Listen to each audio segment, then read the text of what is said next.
વાંધો નહીં, હાલો. ઓહમના નિયમ મુજબ આપણે એક સૂત્ર ભણ્યા હતા, I બરાબર V ના છેદમાં R. આ સૂત્ર યાદ રાખવાનું છે, નકર પછી ન્યા જઈને તે છે બીજું કઈ લખતા નહીં આવડે આપણને, છે લખતા તો આવડશે જ તે. વિદ્યુત સ્થિતિમાનનો તફાવત એટલે કે વોલ્ટેજ, જો વોલ્ટેજ બમણો કરવામાં આવે તો વિદ્યુત પ્રવાહ પણ કેવો થાય? બમણો. કેમ કે બે એકબીજાના કેવા પ્રમાણમાં છે? સમપ્રમાણમાં. તો જો વોલ્ટેજ ને તમે વધારો તો વિદ્યુત પ્રવાહ કેવો થાય? વધે. કાલે આપણે ભણ્યા હતા બધાને ગુણાકાર ભાગાકારમાં, ખબર છે યાદ હોય તો, બરાબર ને? આપણને સારી રીતે આવડતું હતું. અને વિદ્યુત સ્થિતિમાનનો તફાવત જો અડધો કરીએ તો વિદ્યુત પ્રવાહ કેવો થાય? અડધો. આવડે કે ન આવડે? વોલ્ટેજ વધારો તો વિદ્યુત પ્રવાહ વધે અને વોલ્ટેજ ઘટાડો તો વિદ્યુત પ્રવાહ ઘટે કે ન ઘટે? ઘટે. અને હવે સાંભળજો, આપણે રોડે ટટડિયું લઈને જતા હોય, ટટડિયું 180 ની સ્પીડમાં હાલતું હોય, અવરોધ એટલે એનું કામ શું છે? બમ્પનું. કેવું કામ છે? બમ્પ જેવું કામ છે. ગાડી 180 ની સ્પીડમાં જતી હોય, આપણે એનો શું ઘટાડવું હોય? સ્પીડ ઘટાડવી હોય. સ્પીડ જ ઘટાડે ને, બીજું કઈ ઘટે નહીં. તો સ્પીડ ઘટાડવી હોય તો શું જોવે? વચ્ચે અવરોધ જોઈએ, કોઈ બમ્પ જોવે. તો બમ્પ આવશે તો સ્પીડ શું થઈ જાય? ઘટી જશે ને કે નહીં ઘટે? ઘટી જશે. તો અવરોધ બમણો કરીએ તમે તો બમ્પ, અવરોધ એટલે શું થયું? બમ્પ. બમ્પ બે કરી નાખ્યા હોય તો પ્રવાહ કેવો થઈ જાય? અડધો. પ્રવાહ એટલે સ્પીડ થઈ ને, આપણી ભાષામાં જો આપણે સમજવા જઈએ તો શું થાય? સ્પીડ. તો પ્રવાહ અડધો ક્યારે થશે? જ્યારે બમ્પ કેવો થાય? બમણો. એટલે અવરોધ કેવો થાય? તો અવરોધ જ્યારે બમણો થાય ત્યારે પ્રવાહ કેવો થાય? અડધો. અવરોધ બમણો કરવો એટલે, અવરોધ બમણો કરવો એટલે અવરોધ વધારવો. અવરોધ ક્યારે વધે? જ્યારે વિદ્યુત પ્રવાહ ઘટે ત્યારે જ અવરોધ વધે ને. વિદ્યુત પ્રવાહ ક્યારે અડધો થશે? જ્યારે અવરોધ કેવો થઈ જશે? વધી જશે. અને અવરોધ અડધો કરો તમે તો પ્રવાહ કેવો થાય? બમણો. અવરોધ જ ન હોય તો પ્રવાહ કેવો હોય?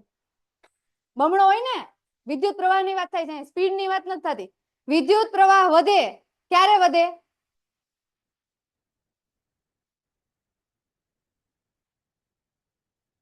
તું હજી ઓલા વિચારમાં ખોવાયેલો છે, એવા વિચાર કરીમાં. વિદ્યુત પ્રવાહ ક્યારે વધે?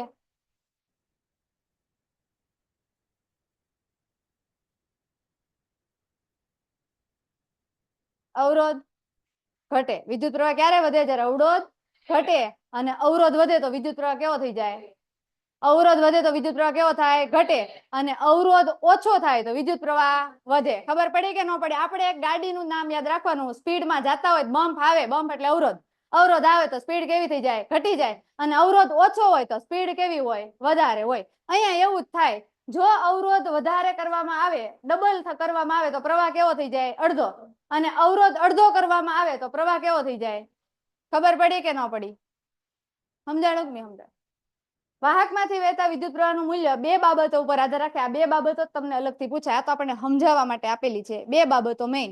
પેલી કઈ બાબત? વાહકના બે છેડા વચ્ચે વિદ્યુત સ્થિતિમાનનો તફાવત. વાહકના બે છેડા એટલે કયો? એક્સ અને વાય. આ બે બિંદુ વચ્ચે કાલે આપણે અવરોધ મૂક્યો હતો ને, વિદ્યુત સ્થિતિમાનનો તફાવત વોલ્ટેજ દ્વારા જેને આપણે માપતા હતા. તો એક આ બાબત, વાહકના બે છેડા વચ્ચે વિદ્યુત સ્થિતિમાનનો તફાવત. અને બીજો કયો છે? વાહકનો અવરોધ. આ બે બાબતો ઉપર આધાર રાખે છે. સમજાઈ ગયું કે નો ટપો પડ્યો? પાકું? ચલ અવરોધ એટલે શું? ચલ અવરોધ ને મેં કઈક બીજું નામ આપ્યું હતું, તમને યાદ હોય તો. રિહોસ્ટેટ કહેતા હતા ને આપણે. રિહોસ્ટેટ ને કઈ રીતે દર્શાવતા હતા? રિહોસ્ટેટ ને કઈ રીતે દર્શાવે? આ રીતે દર્શાવે, બરાબર ને? અથવા તો કોને યાદ છે? બરાબર ને? આ રીતે દર્શાવે.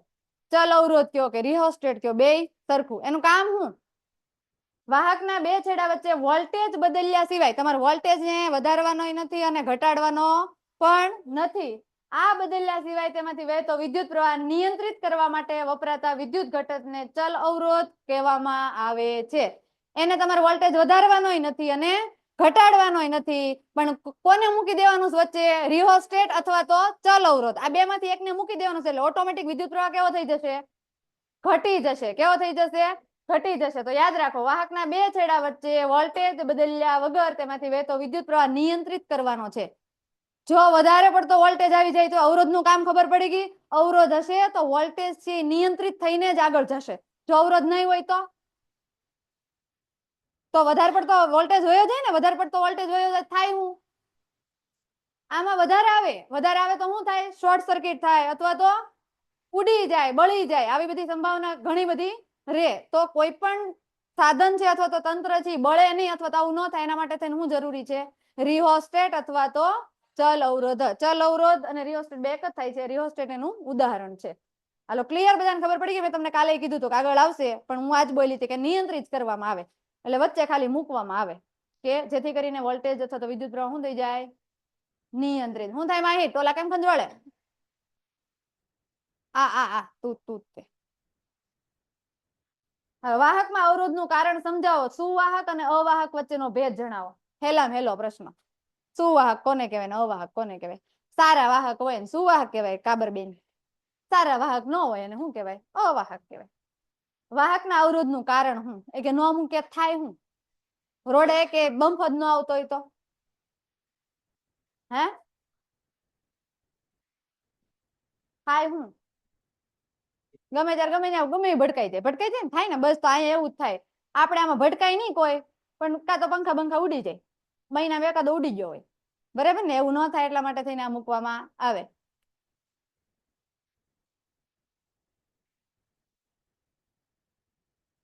વાહકમાં વિદ્યુત પ્રવાહના વહન માટે મુક્ત ઇલેક્ટ્રોન્સની ચોક્કસ દિશામાં ગતિ જવાબદાર છે. આપણને ખબર જ છે વિદ્યુત પ્રવાહ વહન શું કામ પામે?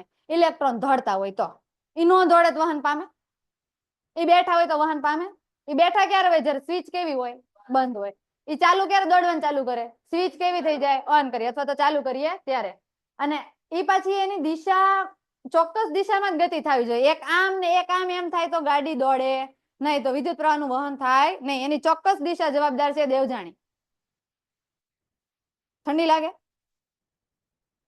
આ ઇલેક્ટ્રોન્સ વાહકમાંના આયનો કે પરમાણુઓ કે અણુઓ સાથે અથડામણ અનુભવે છે, પરિણામે તેમની ગતિ અવરોધાય છે. આ ઇલેક્ટ્રોન્સમાં થાય શું? તો કે ઇલેક્ટ્રોન્સના વાહકમાંના આયનો, ઇલેક્ટ્રોન જાતા હોય, આપણને ખબર જ છે કે એક પરમાણુ છે, 9મા ધોરણમાં આવતું પરમાણુમાંથી અણુ બને. બને કે ન બને? પરમાણુ છે અવિભાજ્ય જેને કહેતા હતા, એમાંથી શું બને? અણુ બને. અને આપણે આખા અણુનું સંરચના ભણતા હતા ને?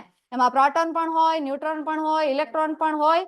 એટલે કે જે આયનો છે, ધનભાર કે ઋણભાર, એના આયનો કહેવાય ને? ધન વીજભારિત અને ઋણ વીજભારિત, આ બે શું છે? આયનો. અને પરમાણુ કે અણુ સાથે અથડામણ અનુભવે, પરિણામે તેની ગતિ અવરોધાય. કામ શું છે? આ ઇલેક્ટ્રોન્સ વાહકમાંના આયનો, ઇલેક્ટ્રોન દોડતા દોડતા જાય, જોજે દેખાય આમ જાય. હવે આ ઇલેક્ટ્રોન જાતા હતા એટલે આયનો કે પરમાણુઓ કે અણુઓ સાથે શું કરે? ભટકાય, અથડામણ અનુભવે. ઇનાયત હુસેન. પરિણામે એની ગતિ કેવી થઈ જાય? અવરોધાય, ધીમે ધીમે જાય.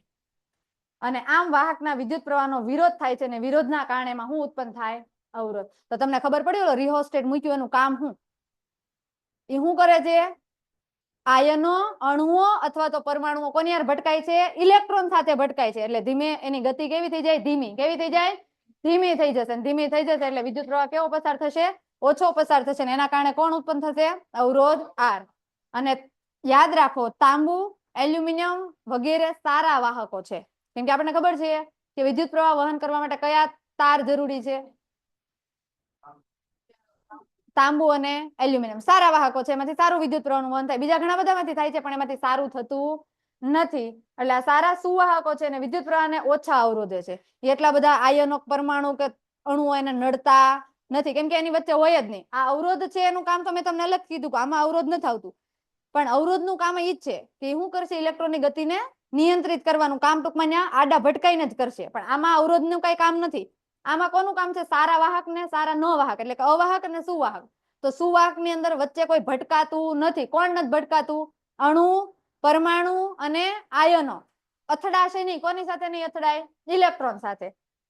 કારણ કે તેમાં ખૂબ મોટી સંખ્યામાં મુક્ત ઇલેક્ટ્રોન હોય. ઇલેક્ટ્રોન એટલા બધા છે, એકાદો ભટકાય કઈ વાંધો આવે નહીં. એકદમ પરફેક્ટ, કઈ વાંધો આવે નહીં.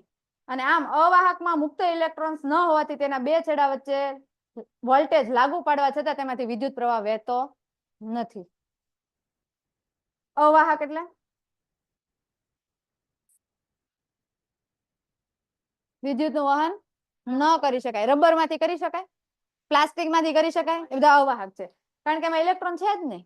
અને બે છેડા વચ્ચે વોલ્ટેજ લાગુ પાડવા છતાં એમાંથી વિદ્યુત પ્રવાહ વોલ્ટેજ જ નથી અથવા તો એમાં ઇલેક્ટ્રોન્સ જ નથી તો ઇલેક્ટ્રોન હોય તો વિદ્યુત પ્રવાહનું વહન થાય કારણ કે વિદ્યુત પ્રવાહના માટે ઇલેક્ટ્રોન જવાબદાર છે ઇલેક્ટ્રોન જ ન હોય તો વિદ્યુત પ્રવાહ વહન પામશે નહીં અને આમ અવરોધ વાહકનો અવરોધ ખૂબ મોટો લગભગ કેવો હોય છે અનંત હોય છે અવરોધ એટલે અનંત એટલે એમાંથી તમે મરી જાઓ છેડા દઈ દઈ તોય કોઈ દી વિદ્યુત પ્રવાહ વહન પામશે નહીં ખબર પડી કે ન પડી શું પડી અવાહક ન થાય હું કામ ન થાય કેમ કે એમાં ઇલેક્ટ્રોન જ ન હોય ઇલેક્ટ્રોન હોય તો વિદ્યુત પ્રવાહનું વહન થાય ને બાકી થાય ન થાય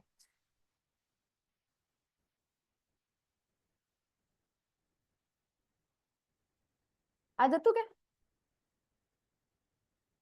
આમાં આ તમને લગભગ પ્રવૃત્તિ આપી છે તમારા બુકમાં ટેક્સ્ટ બુકમાં પ્રયોગ છે ને આવડો હા કે ના પ્રયોગ આપેલો છે આ પ્રયોગ આપ્યો છે પણ પ્રયોગ પાછો પૂછાય છે વાહક તારનો અવરોધ જે પરિબળ ઉપર આધાર રાખે એનો અભ્યાસ કરવો આ તમને લગભગ પ્રવૃત્તિ પ્રકાર આપ્યું છે ટેક્સ્ટ બુકમાં ખ્યાલ નથી મને જોઈ લેજો પણ હાવ હેલામ હેલું હોય ને આખા ચેપ્ટરમાં તો આ છે કાંઈ નથી કરવાનું અલગ અલગ લંબાઈના અલગ અલગ જાડાઈના અલગ અલગ એક તાંબો છે ને એક નિક્રોમ છે આના તાર જોડવાના છે અલગ અલગ રીતે જોડવાના છે એમાં શું થાય નહીં જોવાનું બીજું કઈ છે નહીં પેલા શું કરવાનું ઉએશ હા એક કોષ એટલે બેટરી લેવાની એક એમીટર લેવાનું શું લેવાનું એમીટર એક શું લેવાનું છે એલ લંબાઈનો નિક્રોમનો તાર શું લેવાનો એલ લંબાઈનો નિક્રોમનો તાર અને એક શું લેવાનું છે પ્લગ અથવા તો કળ આકૃતિમાં દર્શાવ્યા મુજબ જોડી પરિપથ તૈયાર કરો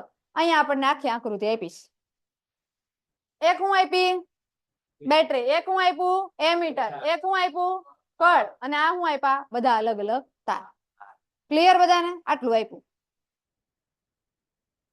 આ પેલા સમજી લેજો ચારે ચાર તમે આ નો દોરો તો હાલશે પણ લખવામાં ભૂલ નહીં કરવાની આ નહીં દોરો તો હાલશે પરીક્ષામાં પણ લખવામાં ભૂલ નહીં કરતા પહેલો જે આપણને આપ્યો છે તાર નંબર 1 અહીંયા જો ચારે ચાર જોડીને બતાવ્યો છે પણ ચારે ચાર એક સાથે આપણે જોડવાના નથી પેલા એક જોડવાનો છે ને કાઢી લેવાનો પાછો બીજો જોડવાનો છે એને કાઢી લેવાનો ત્રીજો જોડવાનો એને કાઢીને ચોથો જોડવાનો એવી રીતે જોડવાના છે આપણે એક સાથે એટલા આપ્યા છે કે એકારે ત્યાં મૂકી દીધા છે હવે પહેલો તાર એનો છે તાર એ ક્ષેત્રફળ એનું વધાર્યું નથી તાર એ એની લંબાઈ કેટલી છે એની જાડાઈ એટલી જ છે એ એટલે શું થાય ક્ષેત્રફળ થાય ને ગણિતમાં આવે એ એટલે શું થાય એરિયા ક્ષેત્રફળ આ એલ લંબાઈનો લેવાનો કેટલી લંબાઈનો લેવાનો એલ તાર એક ક્ષેત્રફળ એ અને લંબાઈ કેટલી એલ તાર બીજો લેવાનો છે એનું ક્ષેત્રફળ કેટલું છે એ જ છે ક્ષેત્રફળ કેવું છે એ પણ એની લંબાઈ કેટલી છે 2l પછી ત્રીજો તાર લેવાનો છે એની જાડાઈ કેટલી છે 2a એટલે એને ટૂંકમાં કર્યું હું ક્ષેત્રફળ ડબલ કરી નાખ્યું ક્ષેત્રફળ કેવું કરી નાખ્યું હવે તમે વિચાર કરો તો ક્ષેત્રફળ ડબલ થાય તો ઇલેક્ટ્રોન વધે માર્ગ મોટો થાય જેમ માર્ગ મોટો થાય એમ ઇલેક્ટ્રોનનું વહન સરળતાથી થઈ શકે હા કે ના હું ટેન્શનમાં છું તું અને લંબાઈ કેટલી આપી l અને આ જે તાર છે એ કયો છે નિક્રોમનો જાડો તાર અને આ બે તાર હતા એ કોના હતા નિક્રોમના હવે એક તાર લેવાનો છે શેનો લેવાનો છે તાંબાનો પણ એની લંબાઈ કેટલી આપી l અને ક્ષેત્રફળ કેટલું આપ્યું એ ટૂંકમાં લીધો એને આના જ જેવડો પણ ધાતુ બદલી નાખી કયો લઈ લીધો તાંબો આમાં કયો લીધો નિક્રમ જો આ બે માં ધાતુ બદલાણી બીજું કઈ થયું નથી છતાં એમાં ફેર બહુ આવશે જોજો હવે આપણે કરવાનું શું છે તો કે હવે પ્લગ કળ ચાલુ કરી એમીટર નો પ્રવાહ નોંધી લ્યો હવે તમારે પ્લગ કળ ચાલુ કરી દેવાનું છે સ્વિચ ચાલુ કરશો તો વિદ્યુત પ્રવાહનું વહન થશે હા કે ના અને એમીટર શું માપે વિદ્યુત પ્રવાહ હવે તાર એકની જગ્યાએ તેટલી જ જાડાઈનો પરંતુ બમણી પેલા આપણે તાર એક જોડવાનો છે કેમ આપ્યું નથી અહીંયા તમારે પેલું લખવાનું છે પેલા હું તમારે જોડવાનું છે તાર એક શું જોડવાનું છે તાર એક જે કેટલો આપ્યો છે ક્ષેત્રફળ એનું કેટલું છે એ જેટલું કેટલું છે એ અને લંબાઈ કેટલી છે લંબાઈ l જેટલું તાર જોડી અને એમીટર દ્વારા વિદ્યુત પ્રવાહનું માપન કરવાનું છે બીજી વાર માપન આગળ લખેલા છે બીજી વાર તમારે કયો જોડવાનો છે તાર બે કયો આપ્યો છે આપણને એ જાડાઈ અને 2l લંબાઈ ઈ જોડીને ફરી પાછું એમીટર થી અવલોકન કરવાનું છે પછી ત્રીજે તાર 3 જોડવાનો છે ઈ કેટલો આપ્યો છે 2a જાડાઈ ધરાવતો અને l લંબાઈ ધરાવતો અને તાર એ કેટલો તાર 4 ચોથા નંબરનો તાર એમાં જાડાઈ કેટલી છે a જેટલી અને લંબાઈ કેટલી છે l જેટલી ટૂંકમાં બધામાં લંબાઈ કેટલી રાખી l આમાં ખાલી કેટલી કરી 2l પણ આમાં જો ક્ષેત્રફળ વધારી દીધું ને હવે આમાં થાશે હું જો આટલું સમજી લ્યો આમાં જે મેં હું બોલી ની બધું લખ્યું છે હવે તાર 1 ની જગ્યાએ તાર 2 જોડી અને એની લંબાઈ કેવી કરી નાખી બમણી એટલે 2l જેટલી ને નિક્રમનો તાર જોડી દીધો અવલોકન નોંધી લીધું હવે તાર 2 ની જગ્યાએ કોણ જોડવાનું છે તાર 3 એની લંબાઈ કેટલી છે l પણ જાડાઈ કેટલી છે 2a 8 છેદ વાળો જાડો નિક્રમનો તાર જોડવાનો ફરી પાછું એમીટર થી અવલોકન નોંધવાનું તાર 3 ની જગ્યાએ તાંબાનો તાર જોડવાનો છે આ તાર 3 છે એની જગ્યાએ કયો તાર જોડવાનો છે તાંબાનો અત્યાર સુધી કયા હતા હવે કયો છે તાંબાનો તાર જોડવાનો છે અને આ તારના પરિમાણ તાર એક જેટલા જ છે પરિમાણ એટલે એનું માપ કેટલું છે પેલો જે તાર હતો એના જેટલું છે પણ આ તાર કયો છે તાંબાનો પેલો કયો હતો નિક્રોમનો નિક્રોમ છે મિશ્ર ધાતુ છે કઈ ધાતુ છે મિશ્ર ધાતુ છે હવે તમારે કયો તાર જોડવાનો છે તાંબાનો અને એ મીટર માંથી પ્રવાહનું મૂલ્ય નોંધો બધા જ કિસ્સામાં વિદ્યુત પ્રવાહનો મૂલ્યો કેવા છે જુદા જુદા છે અવલોકન આપણને બધાને ખબર છે કે પેલા આપણે કયો તાર જોડ્યો તો એ જાડાઈનો l લંબાઈનો પછી કયો હતો એ જાડાઈનો 2l લંબાઈનો પછી કયો હતો 2a જાડાઈનો અને l લંબાઈનો અને આ 3 હતા એ શેના હતા નિક્રોમના આ શેનો છે તાંબાનો પણ એમાં કેવું છે એ જાડાઈ અને l લંબાઈ હવે આ જોડીને આપણે એમીટર થી માપ્યું છે જો હું થાય એટલે મેં પાછું લખ્યું આ 1 હતું આ 2 હતું આ 3 હતું અને આ કયું હતું 4 હવે પહેલા શું આવ્યું તો કે l લંબાઈના નિક્રોમના તારમાં વહેતો વિદ્યુત પ્રવાહ કેટલો છે I જેટલો કેટલો છે લંબાઈ કેટલી છે l કયો તાર છે નિક્રોમ એમાં વહેતો વિદ્યુત પ્રવાહ કેટલો છે I જેટલો કેટલો છે I જેટલો બોલ તો ખરા I હવે આપણે શું લીધું જાડાઈ કેવી છે એની સમાન એ જેટલી જ જાડાઈ છે હા કે ના લંબાઈ કેટલી છે ડબલ 2l જેટલી લંબાઈ છે તો સમાન જાડાઈ પરંતુ બમણી લંબાઈ કરો તો નિક્રોમના તારમાં થયું હું તો કે વિદ્યુત પ્રવાહ કેટલો થઈ ગયો I/2 એનો મતલબ અડધો થઈ ગયો હા કે ના જાડાઈ સમાન જાડાઈ પરંતુ બમણી લંબાઈ કેવી કરી બમણી જો જાડાઈ સમાન એટલે આટલી જ જાડાઈ છે એની બરાબર ને પણ લંબાઈ કેવી કરી બમણી આટલી બમણી કરી નાખી તો લંબાઈ બમણી કરતા વિદ્યુત પ્રવાહ કેવો થઈ જાય અડધો થાય કે ન થાય આ લંબાઈ એટલી કરી નાખી એલા લે કેમ આમ થાય લા હે ઠીક એ બે ભેગા થઈ જાય છે હાલો આપણે ભેગા નહીં થવા દઈએ રેડી ભેગા ન થવા દઈએ ના ના હવે પાપ લાગે લંબાઈ કેવી કરી ડબલ કોના કરતા પેલા તાર કરતા લંબાઈ કેવી કરી ડબલ તમે જો લંબાઈ ડબલ કરી તો વિદ્યુત પ્રવાહ કેવો થઈ ગયો અડધો થઈ ગયો આપણે કઈ કર્યું જ નથી ખાલી લંબાઈ જ વધારી તોય વિદ્યુત પ્રવાહ કેવો થયો અડધો અને ત્રીજામાં તો કે લંબાઈ સમાન જ તે પણ ક્ષેત્રફળ કેવું કર્યું બમણું જાડું કરી નાખ્યો બમણું કર્યું ને હા કે ના તો વિદ્યુત પ્રવાહ કેવો થઈ ગયો બમણો એટલે 2I જેટલો કેટલો થઈ ગયો ખબર પડે છે કે નથી પડતી લંબાઈ સમાન જ છે એટલી લંબાઈ l જેટલી જ છે પણ જાડાઈ કેટલી થઈ ગઈ ડબલ એનો મતલબ જાડાઈ આટલી જાડાઈ કરી નાખી આપણે આટલી જાડાઈ હા કે ના લંબાઈ l જેટલી પણ જાડાઈ કેવી કરી નાખી વધારી દીધી 2a ક્ષેત્રફળ કરી નાખ્યું તો એમાંથી વહેતો વિદ્યુત પ્રવાહ કેટલો થયો 2I જેટલો અને છેલ્લું સમાન લંબાઈ અને જાડાઈ સમાન પણ તાર શેનો તાંબાનો શેનો તાંબાનો એટલે એમાંથી પ્રવાહ કેટલો પસાર થાય I થી વધારે શેનાથી વધારે ઓલામાં કેવો પસાર થતો તો I અને આમાં કેવો પસાર થાય I થી વધારે તો તમે આમાંથી એમ કહો કયો સારો વાહક છે તાંબુ કારણ કે આમાંથી વહેતો વિદ્યુત પ્રવાહ કેવો છે I થી વધારે બરાબર તો આવી શોર્ટકટ કી બનાવવાની આમાંથી વહેતો વિદ્યુત પ્રવાહ I જેટલો છે આમાંથી વહેતો વિદ્યુત પ્રવાહ I/2 જેટલો છે આમાંથી વહેતો વિદ્યુત પ્રવાહ 2a જેટલો છે તમારે એક વસ્તુ યાદ રાખવાની 2a જાડાઈ આવે એટલે વિદ્યુત પ્રવાહ કેટલો થાય 2I એટલે 2I કેટલો થાય 2I અને આ છે એમાં શું થાય તો કે I થી વધારે હાલો કોઈને કઈ ડાઉટ માહિર ઓલા અમીબા નહીં ડાઉટ કઈ તો કેમ બોલેસ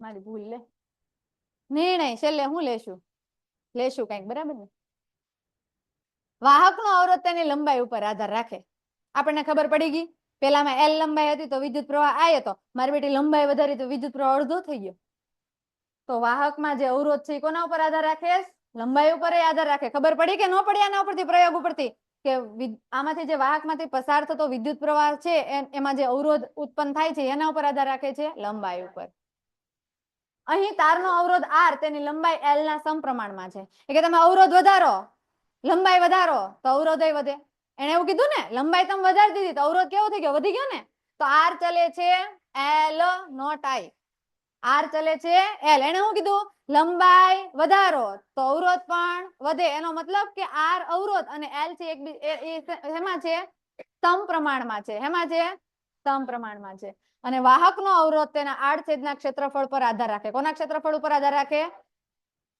જોયું ને વાહકનો અવરોધ છે આડછેદનું ક્ષેત્રફળ એટલે ક્ષેત્રફળ વધારો વિદ્યુત પ્રવાહ વધે ને ક્ષેત્રફળ વધાર્યું તો વિદ્યુત પ્રવાહ કેટલો થઈ ગયો તો 2I જેટલો થઈ ગયો તો ક્ષેત્રફળ પર ઉપર પણ આધાર રાખશે ને તું કેમ હંતાઈ ગયો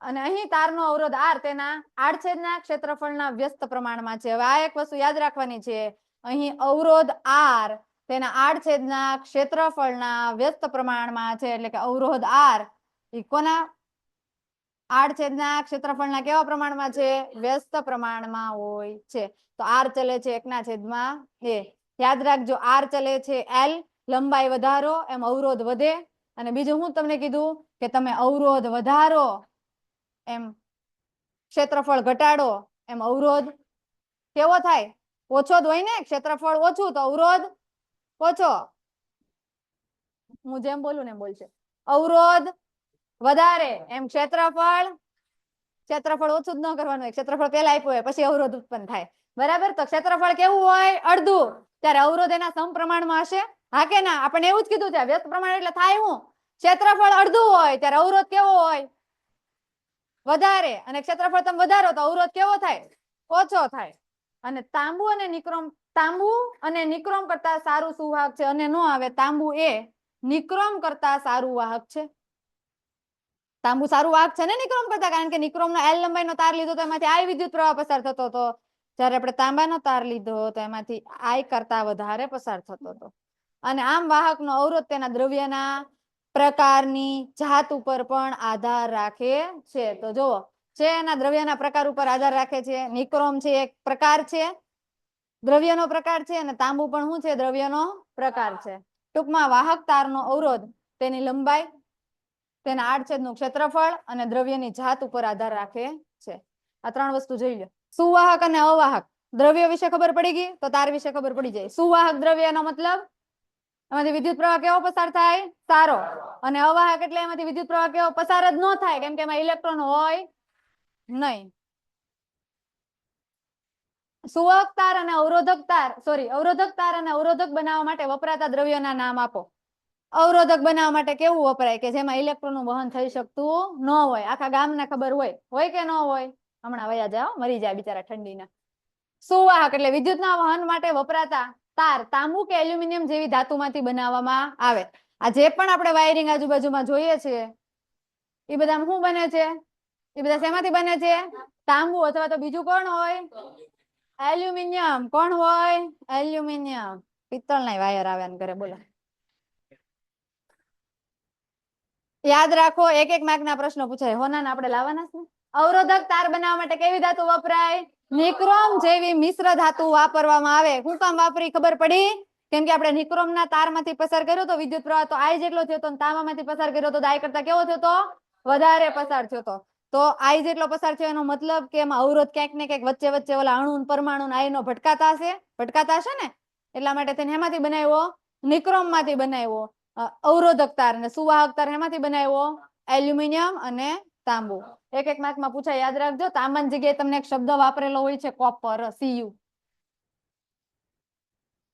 કાર્બન અવરોધ ગ્રેફાઇટ અને રેઝિન ના યોગ્ય મિશ્રણથી બનાવવામાં આવે છે કાર્બન અવરોધક એટલે ગ્રેફાઇટ બધા જોયું છે ના નહીં પાડતા આ પાડજો જોયું છે હા પછી પેલા પાવર આવે છે વોચમાં નાખવાના, મોટી ઘડિયાળ હોય ને દિવાલ ઘડિયાળ વોલ, હા, તો એની અંદર પાવર જે હોય ને એને તમે તોડજો એટલે વચ્ચેથી ગ્રેફાઇટ નો સળિયો નીકળશે, આ કાળો કાળો એ ગ્રેફાઇટ નો છે. તો તમે જે કાર્બન અવરોધક જોવો છો એ શેમાંથી બનાવે? ગ્રેફાઇટ અને રેઝિન આના મિશ્રણથી બનાવવામાં આવે છે. યાદ રાખજો, તમને પૂછે કાર્બન અવરોધક શેમાંથી બનાવવામાં આવે? શેમાંથી આવે સુઝાન? Good morning. ગ્રેફાઇટ ને બીજું કોણ? રેઝિન. રેઝિન તરીકે કોને વાપરવામાં આવે? પોલિમર. એમાં સીલિંગ વેક્સ, કોટન, સીલિંગ, આ સીલિંગ કહેવાય, ઉપર હોય ને સીલિંગ કહેવાય, આમાં સીલિંગ વેક્સ લગાવવામાં આવે. નકર તો પાણી ઉપરથી નીચે ન આવે, સિમેન્ટમાં કોઈ પાણી ન રહે. કયું? હા, તો સીલિંગ વેક્સ તો વોટરપ્રૂફ જ હોય ને. આમાં તમને ઉદાહરણ આપ્યા છે આ અવરોધક તરીકે. અવરોધનું કામ તો એ છે. હે,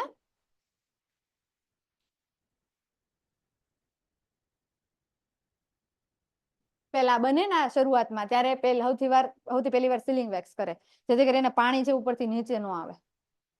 હવે એ પ્રક્રિયા માટે તારે રાસાયણિક ફેક્ટરીમાં જવું પડશે વિઝિટ કરવા માટે. દ્રવ્યની વિદ્યુત અવરોધકતા એટલે શું? આ પ્રશ્ન પૂછાઈ ગયેલો છે એકવાર. તેનો એકમ જણાવી તેની વ્યાખ્યા આપો. ધાતુના નિયમિત વાહકનો અવરોધ કયો છે? R. એની લંબાઈ કેટલી છે? L. એનું ક્ષેત્રફળ કેટલું છે? A. અને ધાતુના પ્રકાર અને તાપમાન ઉપર આધાર રાખે. 5 વસ્તુ યાદ રાખવાની છે.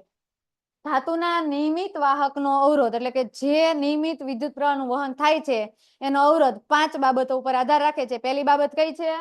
એનો અવરોધ R, એની લંબાઈ L, એનું ક્ષેત્રફળ A અને ધાતુનો પ્રકાર અને ધાતુનું તાપમાન. આ 5 બાબતો ઉપર કોણ આધાર રાખે છે? ધાતુના નિયમિત વાહકતો, ટૂંકમાં અવરોધકતા જે છે એ 5 બાબત ઉપર આધાર રાખશે. ચોક્કસ માપનો માપનો પરથી માપ્યા છે એના ઉપરથી જાણી શકાય એવું છે કે આપેલ તાપમાને R ચલે છે L. આવું આપણે આગળ ભણી ગયા ને. લંબાઈ વધે, અવરોધ વધે, લંબાઈ ઘટે એમ અવરોધ ઘટે. આ ભણી ગયા આપણે. અને આ ભણી ગયા R ચલે છે A. ક્ષેત્રફળ ઓછું તો અવરોધ વધુ અને ક્ષેત્રફળ વધે તો અવરોધ ઓછો. ક્ષેત્રફળ આપણે વધારી દીધું હતું 2A જેટલું, તો અવરોધ ઓછો થઈ ગયો હતો ને. આ એના વ્યસ્ત પ્રમાણ. આ બંને સમીકરણ આપણે ભેગા કરવાના, સમન્વય કરતા. R ને કોમન કાઢશું, ચલે છે એમ નામ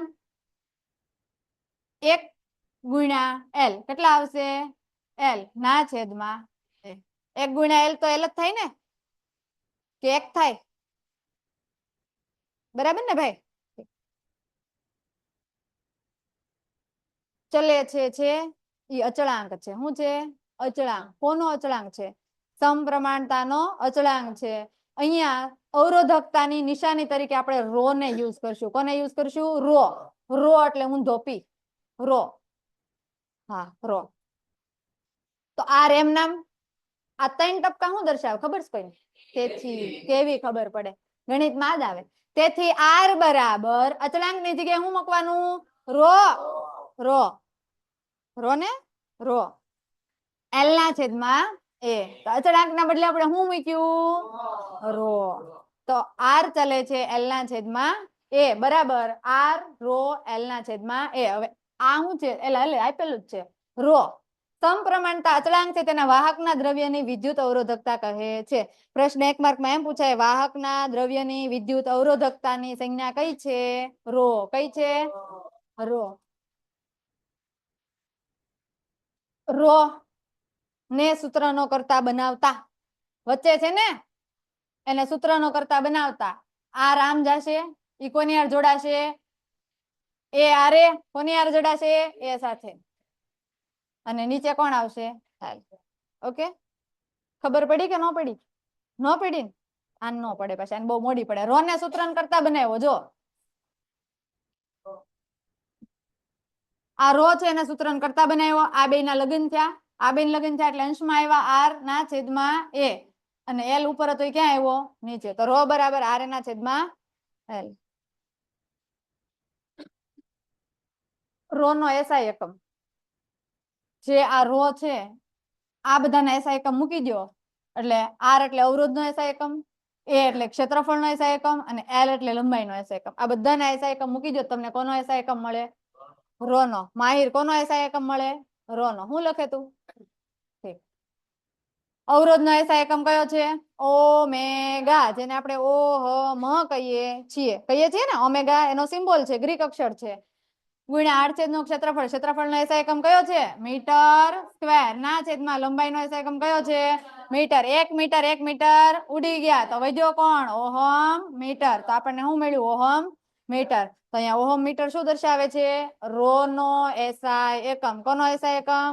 રો નો SI એકમ. સમીકરણ 2 માં a બરાબર 1 એકમ હોય અને l બરાબર 1 એકમ લઈએ તો રો બરાબર કેટલા થાય? r.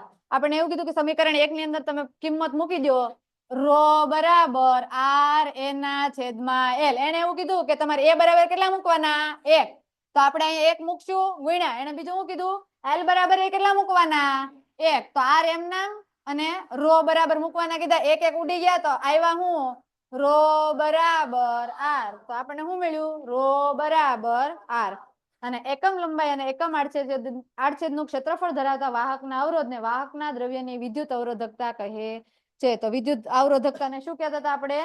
રો કહેતા હતા. આ વ્યાખ્યા અને આ બે પાકી કરીને આપો અને સૂત્ર પાકું કરીને આપો. આમાંથી એક એક માર્ક પ્રશ્ન પૂછાય છે એટલે આમાં ધ્યાન દેજો.